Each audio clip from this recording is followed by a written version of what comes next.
कैसे हैं आप सभी लोग।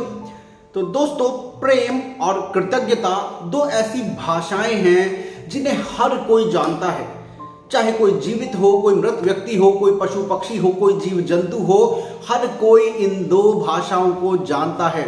जी हाँ, मैं हूं कोच आलोक मित्तल, आपका दोस्त, आपका होस्ट। दोस्तों, आज मैं आपके लिए लेकर आया हूं एक जबरदस्त कहानी, और कहानी है त्रेता युग की।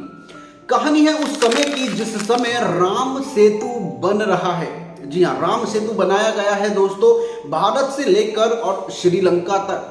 राम सेतु को बनाया है श्री राम और उनकी पूरी वानर सेना ने। जब 3 दिन तक समुद्र से श्री राम रास्ता मांगते रहे कि वो रास्ता दे दे, लेकिन समुद्र रास्ता नहीं दे रहे थे, तब श्री राम को अत्यंत क्रोध आता है। और अत्यंत क्रोध में आने के बाद वो अपने धनुष की प्रत्यंचा को चढ़ाते हैं। जैसे प्रत्यंचा को चढ़ाते हैं, समुद्र देव स्वयं बाहर आते हैं और कहते हैं, हे प्रभु, ऐसा मत कीजिए। श्री राम कहते हैं कि मैं तुम्हारे समुद्र के जल को सुखा दूंगा और सुखाकर इसमें से रास्ता बना लूंगा, और रास्ता बनाकर मैं और मेरी सेना लंका चले जाएंगे। तो समुद्र देव कहते हैं कि प्रभु, ऐसा मत कीजिए। ऐसा करने से अगर मैं अपना रास्ता छोड़ देता हूं, अगर मैं अपनी प्रकृति को छोड़ देता हूं, ध्यान से सुने, बड़ा इंपॉर्टेंट टॉपिक है आपके लिए, बड़ी इंपॉर्टेंट लर्निंग है आपके लिए। वो कहते हैं, अगर मैं अपनी नियति को छोड़ देता हूं तो बहुत सारे जीव जंतु प्रभु हलाल हो जाएंगे, बहुत सारे जीव जंतु मर जाएंगे, बहुत सारे जीव जंतु का नाश हो जाएगा, वनस्पति का नाश हो जाएगा, क्योंकि मैं अपने गुण को छोड़ दूंगा। तो दोस्तों, किसी भी व्यक्ति के कहने पर अपने गुणों को, अपनी वैल्यूज को हमें नहीं छोड़ना है।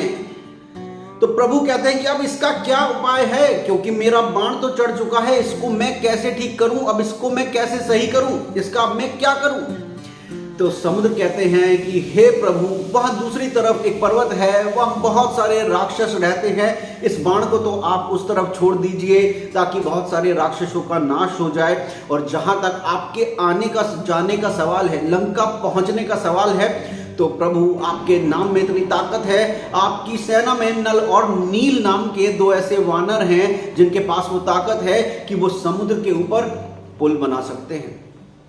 तो ये बात सबको समझ में आ जाती है। प्रभु जैसे ही तीर छोड़ते हैं, दूसरी डायरेक्शन में दूसरे पर्वत पर जाता है, वहां बहुत सारी असुरों की जाति होती हैं, वो नष्ट हो जाती हैं। तो इस बात को समझे, यहाँ एक लर्निंग आप सभी के लिए है दोस्तों, कि बहुत बड़ी मुसीबत में भी हमारे पास एक दूसरा रास्ता होता है।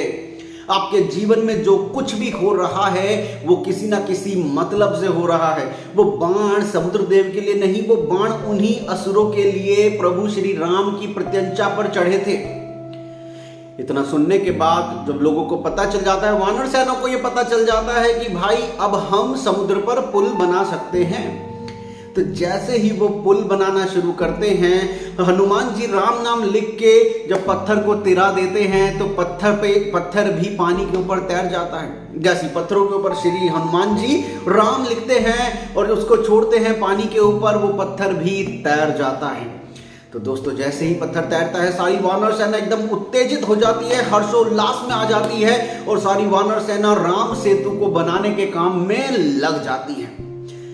वहीं प्रभु श्री राम भी अपना योगदान इसमें दे रहे होते हैं और बड़े ध्यान से देखते हैं कि एक छोटी सी गिलहरी, अब ध्यान से देखें इस कथा को, ध्यान से देखें इस पूरे सीन को, ध्यान से देखें इसमें छुपी हुई छोटी छोटी लेकिन महत्वपूर्ण लर्निंग्स को। दोस्तों, एक छोटी सी गिलहरी, क्योंकि बहुत छोटी है, उसके हाथ बहुत छोटे हैं, वो अपना योगदान देना चाहती है। जब आपकी भावनाएं पूरी प्योर होती हैं, जब क्लियर होती हैं, जब इमोशंस बिल्कुल क्लियर होते हैं, जब लाइफ में आपके क्लैरिटी होती है, क्लैरिटी स्पेसिफिसिटी लाती है, और स्पेसिफिसिटी आपकी लाइफ में पावर लाती है दोस्तों, तो वो छोटी सी गिलहरी, क्योंकि हाथ तो बहुत छोटे हैं, ऐसे में मैं क्या करूं, तो वो छोटी सी गिलहरी अपने शरीर पर चारों तरफ रेत मलती है और बार बार जाके जहां राम सेतु बन रहा है वहां रेत को, बालू को छिड़क देती है। उसकी तरफ से ये तरीका है उसका हेल्प करने का। उसको लगता है कि 2 पत्थरों को आपस में चिपकाने के लिए बालू की जरूरत है। वो बार बार आ रही है, जा रही है, बालू में लेट रही है, बालू को छिड़क रही है और अपना योगदान दे रही है।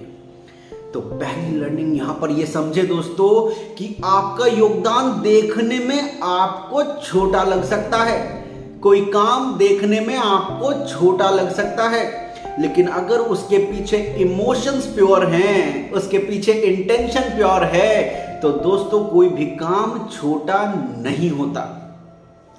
जैसे ही प्रभु श्री राम ये देखते हैं, उन्हें गिलहरी के ऊपर बहुत ही ज्यादा प्रेम आता है। वो गिलहरी को अपने हाथ में लेते हैं और उसकी तरफ कृतज्ञता शो करते हैं।